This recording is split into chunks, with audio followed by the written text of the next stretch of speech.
Hello and welcome everybody to another episode of Books and Bytes. Today we're embarking on a deep dive into the comprehensive account of China after Mao. This book meticulously charts the course of China from the seismic shift following Mao Zedong's death in 1976, right up to around 2012, a period of truly transformative change. Indeed. What the book lays bare for you, the learner, is a period defined by fundamental reevaluation and dramatic shifts. We see the initial power struggles, as different factions vied for control in the vacuum left by Mao. This gives way to the era of reform and opening up under Deng Xiaoping, a radical departure focused on economic growth. However, this economic liberalization unfolds alongside a persistent and, evolving system of political control, creating inherent tensions. The book also grapples with the profound impact of the Tiananmen Square incident, a pivotal moment that shaped China's subsequent trajectory. And running through it all is the story of China's evolving identity and its increasingly assertive role on the global stage. Exactly. And what makes this book so insightful for you is how it reveals the surprising contradictions and the often unintended consequences of these massive changes. Think about it. Opening up to global capitalism while maintaining a firm grip on political power. The book is full of these fascinating paradoxes that really help you understand the complexities of modern China. We're going to explore these major themes chronologically, following the book's narrative from the immediate aftermath of Mao's death. We'll be focusing squarely on the main analysis presented in the book itself, so we won't be touching on any prefaces, introductions, or footnotes. And as we go, we'll also weave in a couple of really famous and telling passages directly from the book to give you an even deeper understanding. Okay, let's unpack this by looking at the immediate aftermath of Mao's death. The book starts by detailing a nationwide crackdown, with arrests targeting those who had previously criticized Deng Xiaoping around the first Tiananmen incident. It's interesting that this attempt to continue Mao's political line didn't really gain much traction. What's crucial to grasp here is the power vacuum that Mao's death created. The book vividly describes the swift and decisive coup against the Gang of Four Jiang Qing, Madame Mao, and her key allies. Their arrest was followed by these very public denunciations, and what's striking, as the book points out, is the language used against them.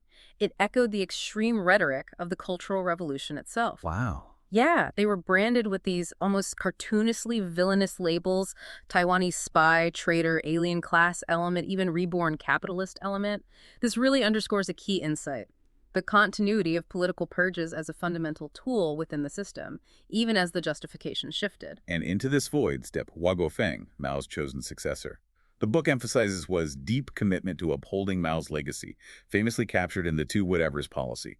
Whatever policies Mao decided, we shall resolutely defend. Whatever instructions he issued, we shall steadfastly obey. This was coupled with highly symbolic acts like the construction of Mao's memorial hall, physically enshrining his body. It all seemed to point toward a continuation of the Maoist line. But as you mentioned, there was a desire for change brewing. Precisely. While Hua held the top positions, the book makes it clear his grip on power was, tenuous. Many powerful party veterans felt that the Cultural Revolution needed a more thorough reckoning, and that those who had been unjustly purged, like Deng Xiaoping, should be rehabilitated. Hua's adherence to the two whatevers put him at odds with this growing sentiment. Ultimately, despite his seemingly powerful position holding both the premiership and party chairmanship, Hua was gradually outmaneuvered. As the book astutely observes, he became another man's men, meaning the allies of Deng Xiaoping were the ones effectively consolidating power behind the scenes. Right, so they were pulling the strings. And so, by 1977, Deng Xiaoping makes his remarkable return. The book then pivots to the deeply troubled economic situation that was the legacy of the Cultural Revolution in Mao's later years. Living standards were low, and the policy of self-reliance, a strategy focused on domestic production and minimizing reliance on foreign trade and technology, had led to significant economic distortions. Yeah, it wasn't working. The book gives some stark examples, like in Turfan, where people were sharing a single bar of soap per season, highlighting the scarcity of basic necessities. Even in the relatively more developed Pearl River Delta, shortages of everyday goods were common. This paints a vivid picture of the hardships resulting from a closed economic model. This economic context is absolutely crucial for understanding the magnitude of the shift that was about to occur with the dawn of Deng Xiaoping's reform and opening up. The book underscores Deng's fundamental pragmatism. This wasn't just about tweaking existing policies. It was a strategic shift in ideology, prioritizing economic development above strict ideological purity, a stark and significant break from the core tenets of the Mao era. A huge break. This shift, of course, wasn't without its risks within the party. And it wasn't solely about domestic policy. The book highlights a significant realignment in China's foreign policy under Deng. He identified the Soviet Union and Vietnam as the primary threats to China's security, leading to a strategic pivot towards establishing stronger relationships with Japan and the United States as a counterweight. The book brings this to life by recounting Deng's interview with Robert Novak.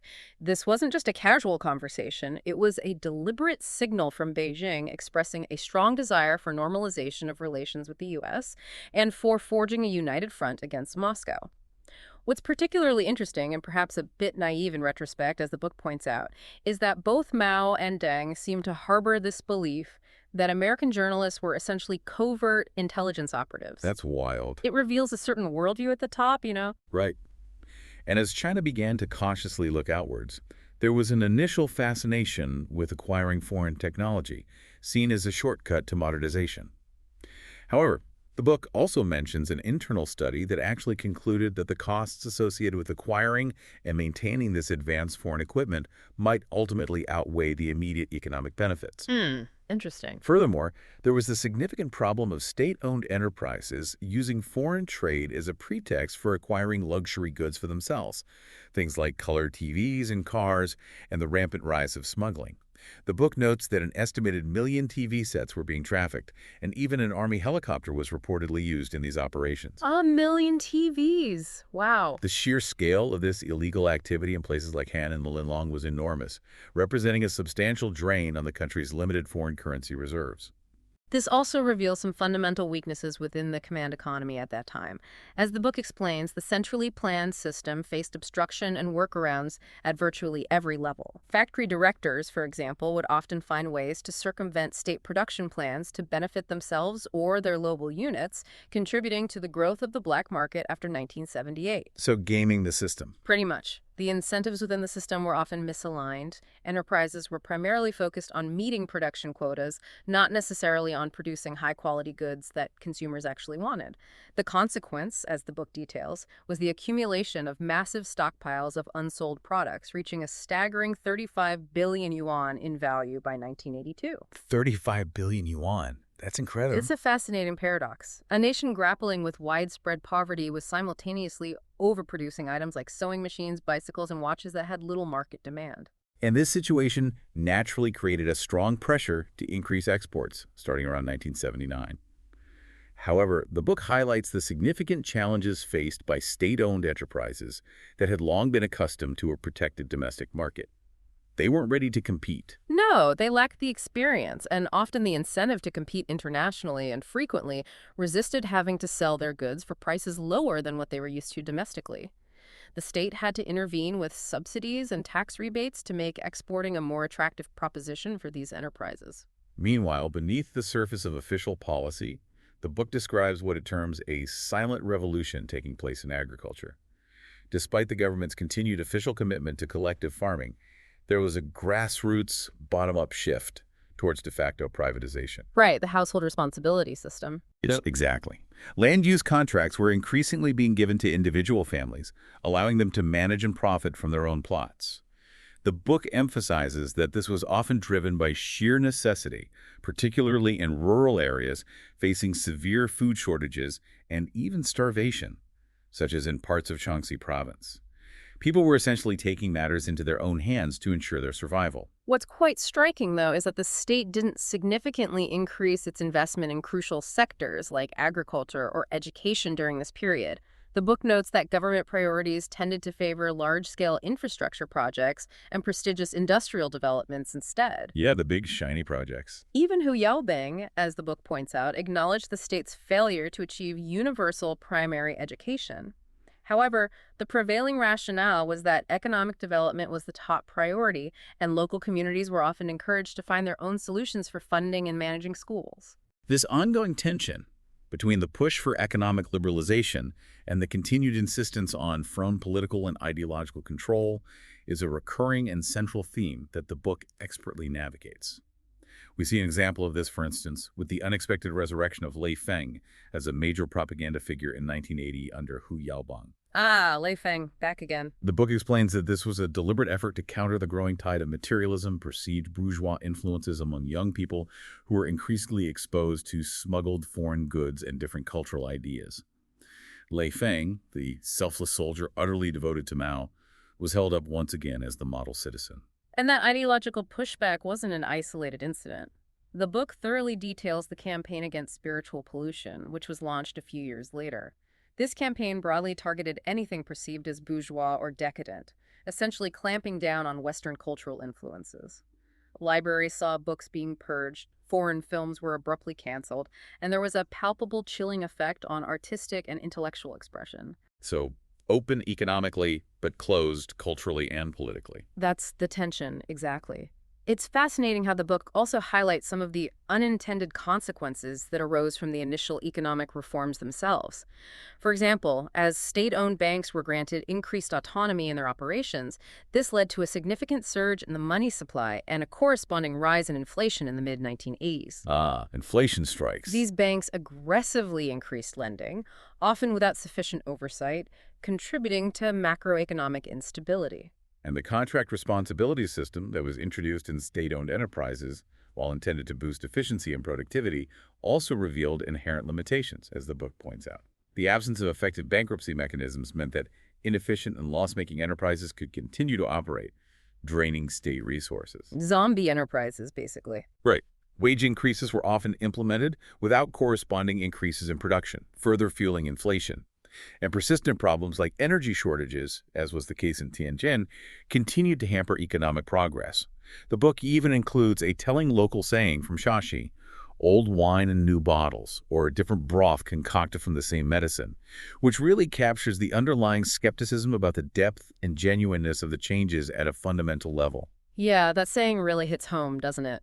However, the book also documents a gradual but significant shift in the level of tolerance towards individual entrepreneurship in urban areas following Mao's death. The minor but symbolic revolution that occurred in Shenyang in 1980, where previously illegal street traders were officially permitted to operate publicly, stands in stark contrast to the continued resistance to such activities in more ideologically conservative cities like Chengdu. So it wasn't uniform across the country. Not at all. It illustrates the uneven and often localized nature of the reform process across the country. Then we come to a truly pivotal development, the establishment and growth of the Special Economic Zones, or SEZs. The book underscores the immense significance of Deng Xiaoping's visit to Shenzhen, then called Shenzhen, in 1984, and his strong public endorsement of the SEZ policy. That southern tour was key. Absolutely. This single act effectively shifted the perception of the SEZs from being ideologically suspect experiments to being models for attracting crucial foreign capital and driving economic growth. The book mentions the subsequent surge of officials from across the country who flocked to Shenzhen to study its successes and learn from its experience. What's particularly revealing here is the internal debate and ideological tensions within the highest levels of the party regarding these SEZs.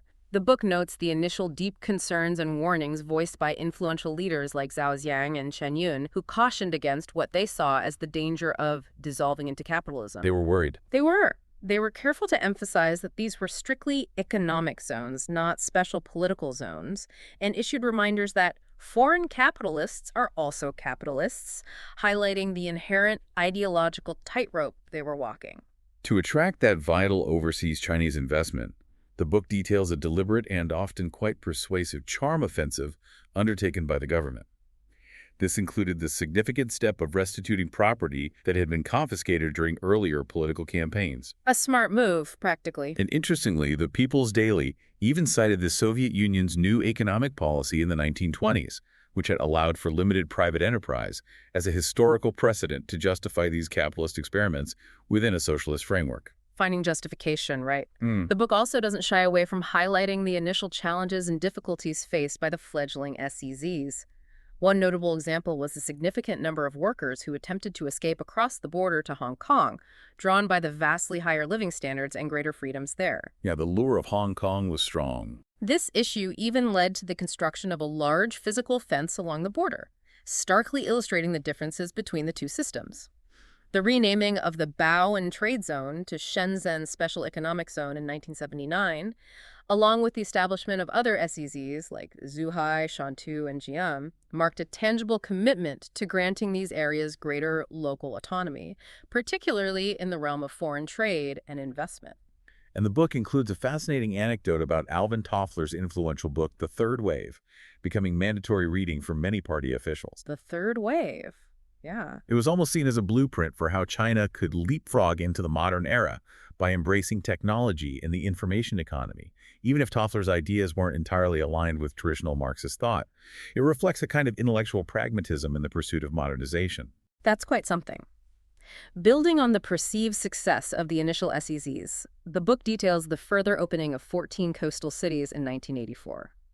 These cities were granted many of the same preferential policies as the SEZs, essentially becoming similar zones themselves with greater local leeway in managing foreign trade and investment. But less money from the center. Exactly.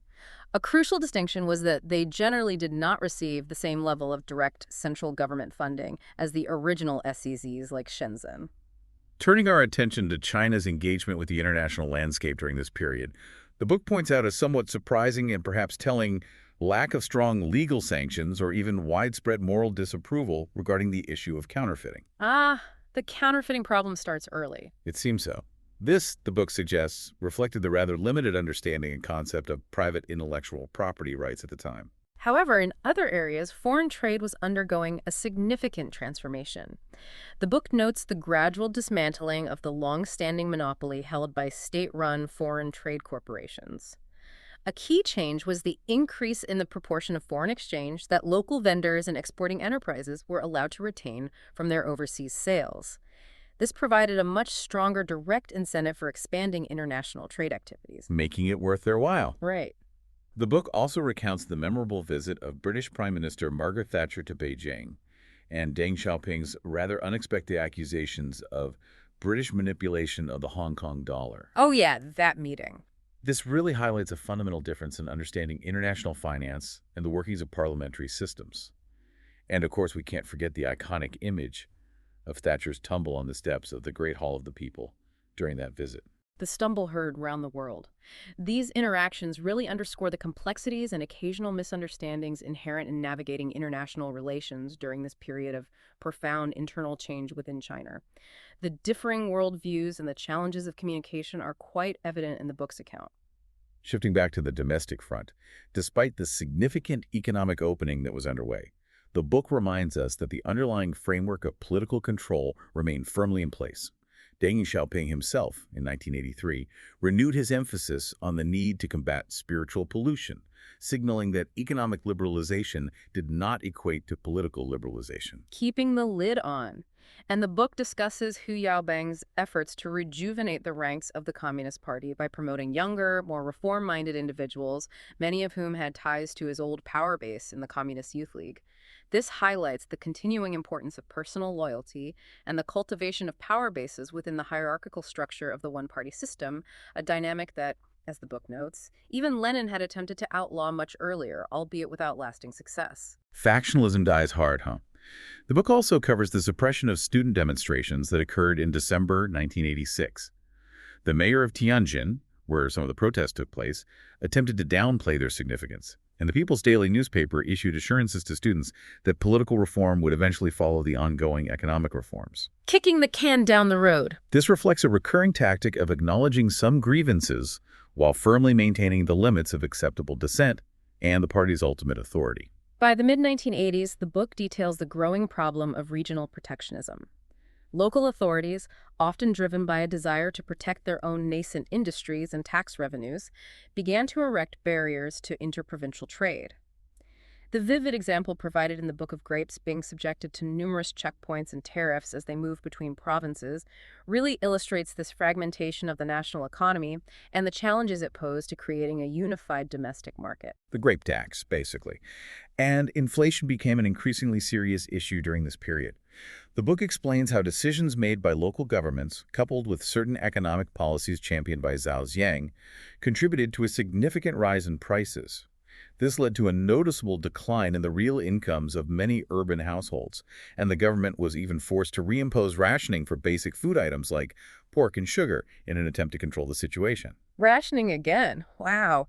The dual price system, which was intended as a gradual step towards a fully market-based pricing mechanism with state-controlled prices for some goods and market-determined prices for others, ultimately ended up satisfying neither producers nor consumers, as the book points out. Best of neither world. Pretty much. It created opportunities for arbitrage and corruption, and the state found itself having to significantly increase subsidies to keep the system functioning. The further surge in inflation that occurred in 1988 prompted the government to implement austerity measures, attempting to curb capital construction projects and overall consumption. Meanwhile, the rural economy was also facing its own set of challenges. The book notes that after 1985, there was a decline in state investment in agriculture, coupled with a slump in grain production, despite earlier increases in the state procurement prices for grain. So, trouble in the countryside, too. Yeah. This paints a picture of growing economic instability and social discontent simmering beneath the surface of the much-touted, rapid economic growth in the urban coastal areas. This period of mounting economic and social tension provided the backdrop for increasingly vocal calls for broader change. The book introduces the influential documentary series River Elegy, Shang, created by Su Kang and others. Ah, yes. River Elegy. That caused a stir. Definitely. This program offered a highly critical reevaluation of traditional Chinese culture, portraying it as stagnant and an impediment to progress. It strongly advocated for wholesale modernization by embracing Western ideas and systems.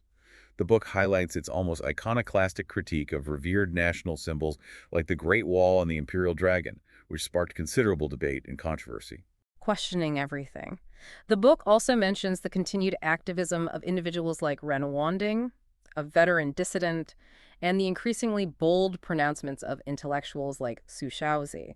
Su Shaozi, in particular, delivered a significant speech at a conference calling for the official rehabilitation of those who had been unjustly targeted during the earlier anti-bourgeois liberalization campaign, including the prominent intellectual Wang Rushui. That took guts. It did. He also openly criticized corruption within the party to foreign journalists, actions that were becoming increasingly risky. All of these underlying pressures and growing calls for change ultimately culminated in the pivotal Tiananmen Square protests and the subsequent tragic crackdown in 1989. The book meticulously describes the charged atmosphere in Beijing in the spring of that year, the gathering of large numbers of party leaders for the funeral of the recently deceased Hu Yaobang, and the notable presence of Deng Xiaoping at these events. The book underscores the differing interpretations and assessments of Hu Yaobang within the party at the time. What began as widespread mourning for a leader seen as relatively reform-minded quickly evolved into much broader student-led protests demanding greater freedom of speech, freedom of the press, and more democratic governance. From mourning to demands for change. Exactly. The book highlights Zhao Ziyang's relatively conciliatory approach to the student protesters and his now famous speech at the Asian Development Bank. As the book notes, this speech, which was publicly broadcast, was perceived by Deng Xiaoping and other hardliners as a critical turning point that only intensified the demonstrations and further emboldened the students. So Zhao's speech backfired in Deng's eyes. That seems to be the interpretation. The protests continued to escalate, including the dramatic hunger strike by many students, despite reservations and disagreements among some of the student leaders themselves. The book mentions prominent figures like Wang Dan and Wu Keixi, who played significant roles in the movement. Within the top leadership, the book vividly portrays the deep divisions and intense power struggles that erupted over how to respond to the growing protests. A real split at the top. This internal conflict ultimately led to the decision to impose martial law in Beijing, a decision that Zhao Ziyang vehemently opposed, reportedly stating, "My time is up," as he foresaw the tragic outcome. Chilling words. The book then recounts the harrowing events of the night of June 3rd and the early morning of June 4th. It describes the initial attempts by unarmed soldiers to enter the city, which were met with resistance from many Beijing residents. Tragically, this was followed by a brutal crackdown by heavily armed troops who fired upon and killed unarmed civilians. The immediate aftermath of the Tiananmen Square massacre was a period of intense tension and a forceful consolidation of power by the hardline faction within the party. The book describes the palpable fear and uncertainty that gripped Beijing, marked by power cuts and widespread rumors. It also notes the swift condemnation of the crackdown that came from many foreign governments, including those led by Thatcher, Hawke, Mitterrand, and Kohl. International outcry. The book also details Deng Xiaoping's perspective on the events, including his suspicion of U.S. involvement in fomenting the unrest. It mentions the subsequent visit of U.S. National Security Advisor Brent Scowcroft, after which the Chinese regime apparently felt it could largely disregard public statements of condemnation from Washington. So they felt insulated after that visit. Operation Yellowbird, a clandestine operation to help prominent political activists escape from mainland China to Hong Kong, is also recounted in the book, with mentions of key figures like Wu Keixi, Chai Ling, Yang Jiaqi, Su Shaozi, and Su Xiaokang who managed to flee. A dramatic escape route. Domestically, the regime launched a widespread campaign of arrests and purges, targeting not only student leaders but also ordinary citizens who had participated in the protests, often labeled as social detritus. A broad crackdown. Zhao Ziyang was formally replaced by Jian Zemin as the party's general secretary, and other reform-minded leaders like Hu Qili were sidelined, while Bao Tan, Zhao's former secretary, was arrested. The party's official narrative regarding the Tiananmen protests, as the book explains, was enshrined in Central Document Number 7, which squarely blamed hostile foreign forces for instigating the bourgeois liberalization that supposedly led to the unrest. This narrative became the official line and shaped subsequent propaganda and censorship efforts. Controlling the story. This period saw a renewed and intensified emphasis on ideological control and censorship across all aspects of society. The book notes the effective disappearance of Zhao Ziyang's writings and public image, a resurgence of Mao's texts and pronouncements, and stricter censorship of foreign publications and media. Wiping the slate clean. There are even some bizarre instances like the implementation of porn quotas in certain provinces, illustrating the extent of ideological policing. Corn quotas, that's unique. Simultaneously, the regime worked diligently to restore its legitimacy and international image.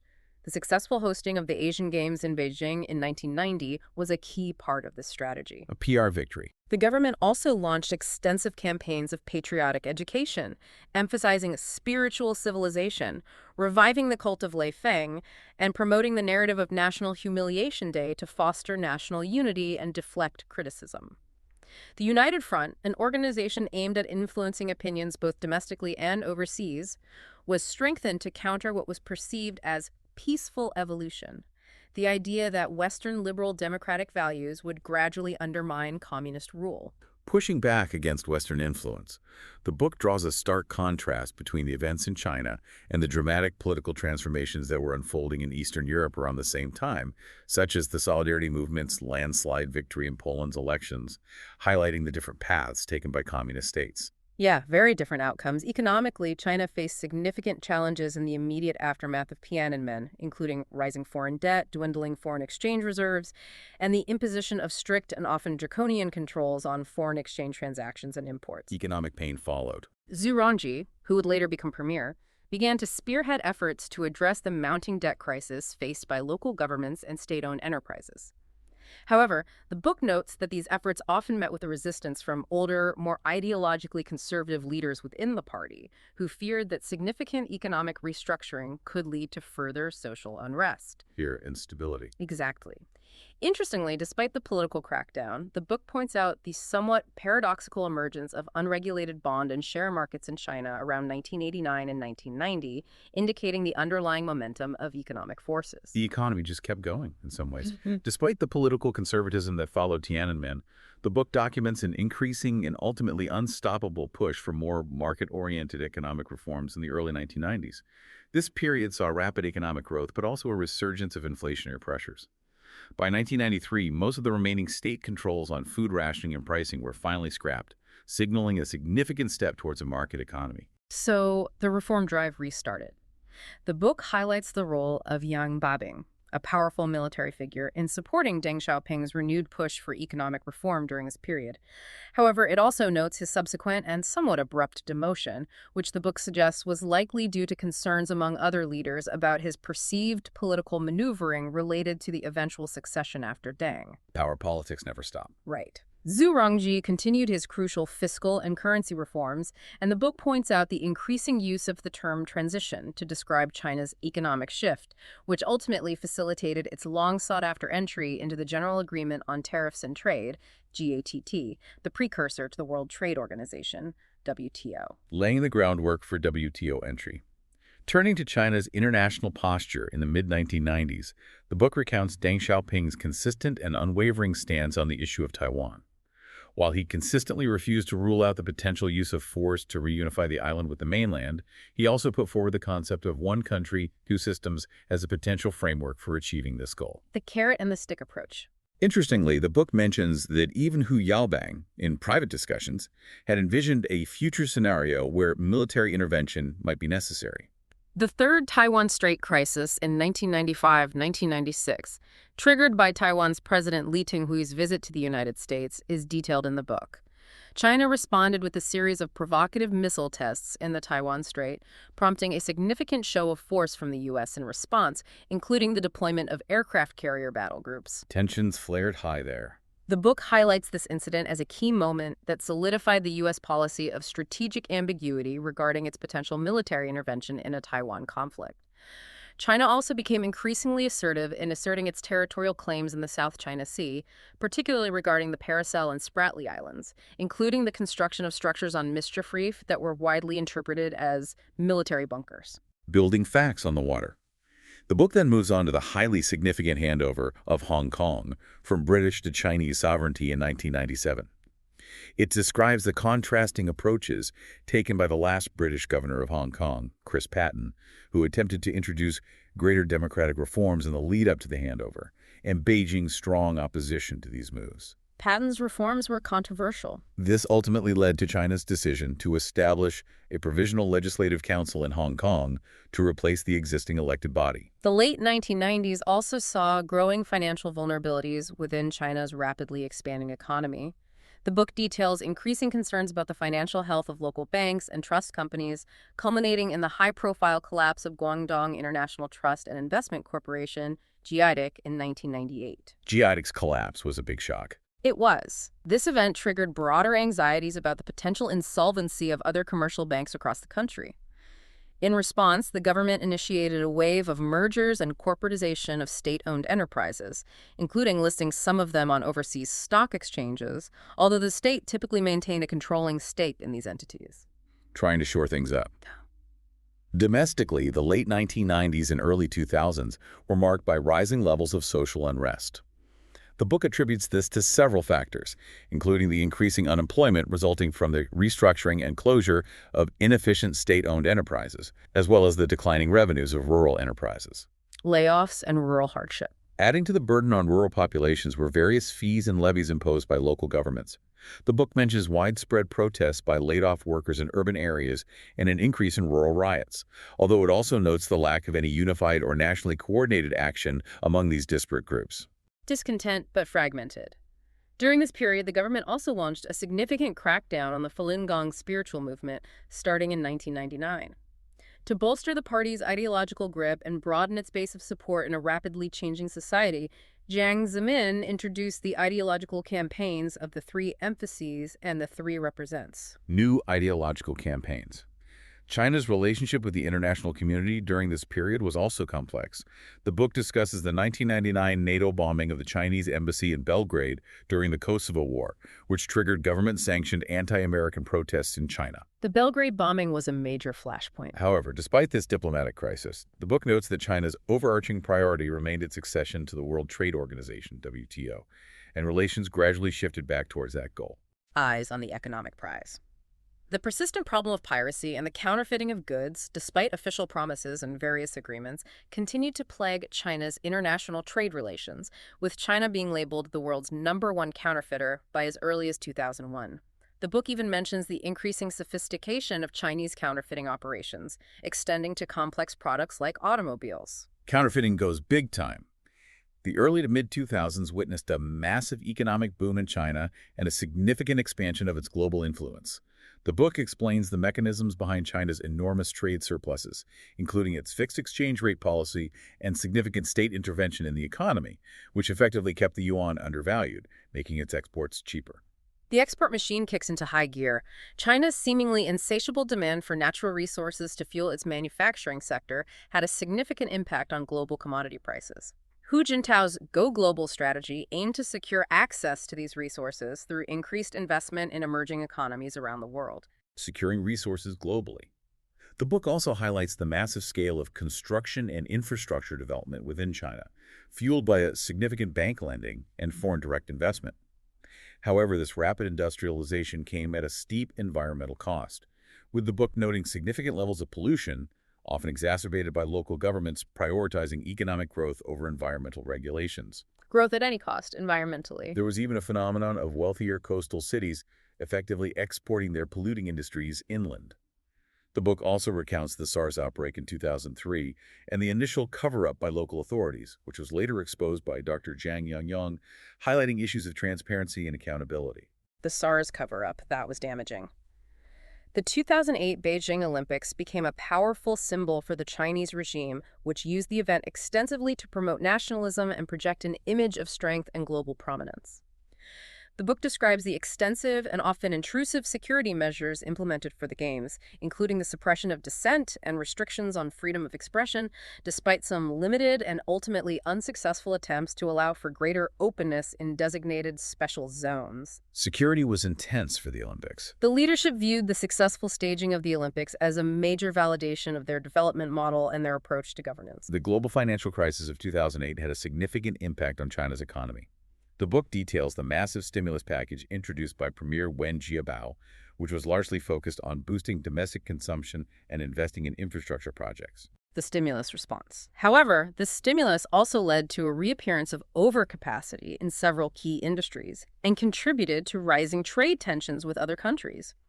Interestingly, the book notes a shift in rhetoric from Chinese leaders during this period, with some openly criticizing the Western capitalist model and asserting the supposed superiority of China's own political and economic system. China model triumphalism. Something like that. The government also continued to suppress dissenting voices, as exemplified by the case of artist Ai Weiwei, who faced repercussions for questioning the government's handling of events like the Sichuan earthquake. The book emphasizes the strengthening of the state security apparatus during this period and the increasing prominence of the narrative of hostile foreign forces seeking to promote peaceful evolution in China. That narrative becomes stronger. The awarding of the Nobel Peace Prize to Chinese dissident Liu Xiaobo in 2010 was met with strong condemnation from Beijing.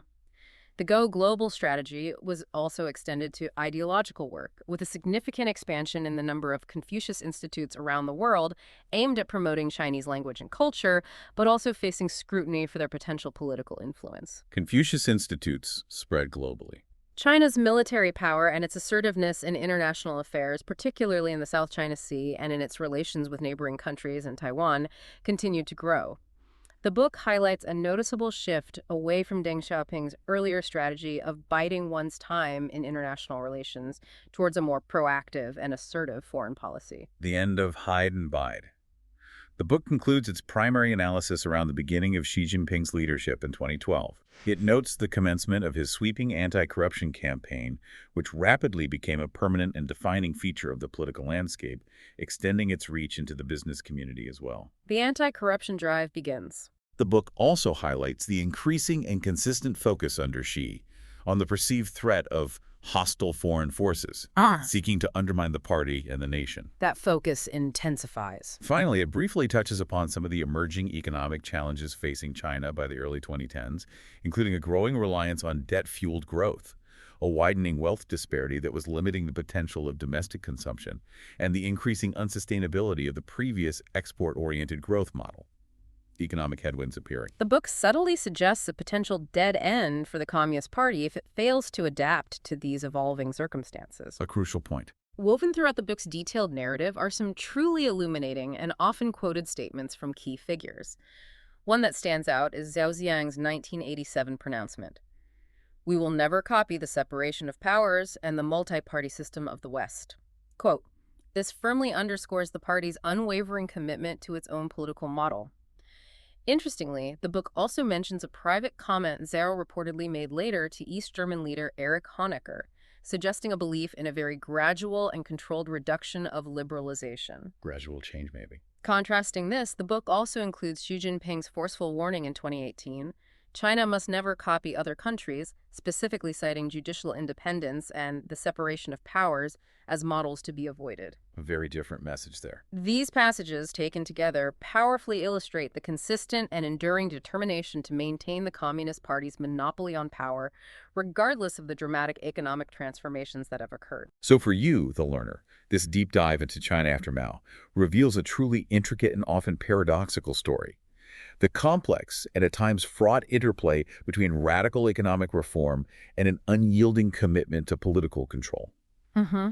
The monumental transformations that have reshaped the country alongside the persistent challenges and contradictions that remain, and China's evolving and increasingly assertive role on the global stage. Yeah. We hope these aha moments have provided you with some valuable insights into the forces that have shaped modern China, going beyond simplistic narratives.